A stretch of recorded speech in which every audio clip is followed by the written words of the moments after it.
इक्ष्वाकु वंश के राजा हरिश्चंद्र एक सर्वोपरि बात के लिए तीनों लोकों में प्रसिद्ध थे।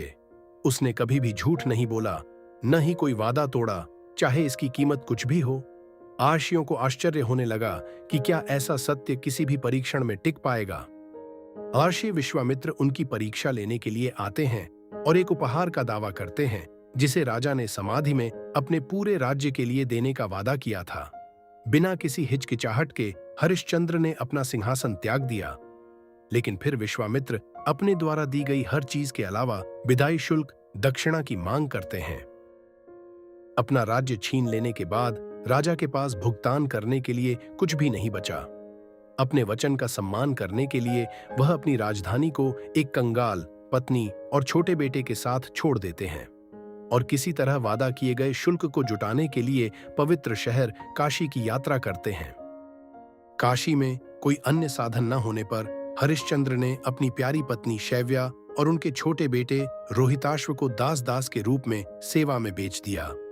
इससे भी कर्ज पूरी तरह से पूरा नहीं होता, इसलिए राजा अपनी आखिरी चीज खुद को बेच देते हैं। उसे श्मशान घाट के एक रखवाले द्वारा खरीदा जाता है और प्रत्येक अंतिम संस्कार के लिए शुल्क इकट्ठा करने के लिए निर्धारित किया जाता है।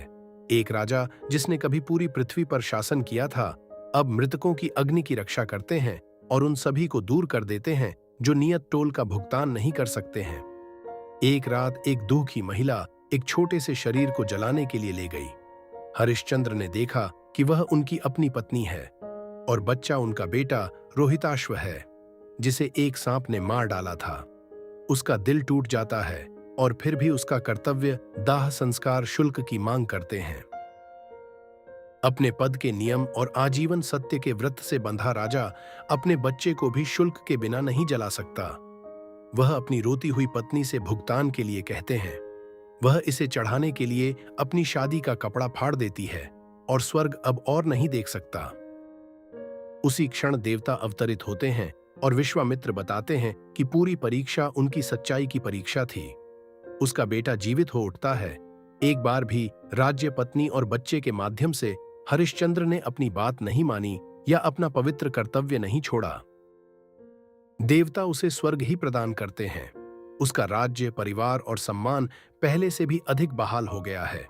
उसका नाम सत्य की कसौटी के रूप में कायम है, वह राजा जिसने साबित कर दिया कि धार्मिकता दुनिया में आने वाले किसी भी दुख के खिलाफ दृढ़ता से टिक सकती है।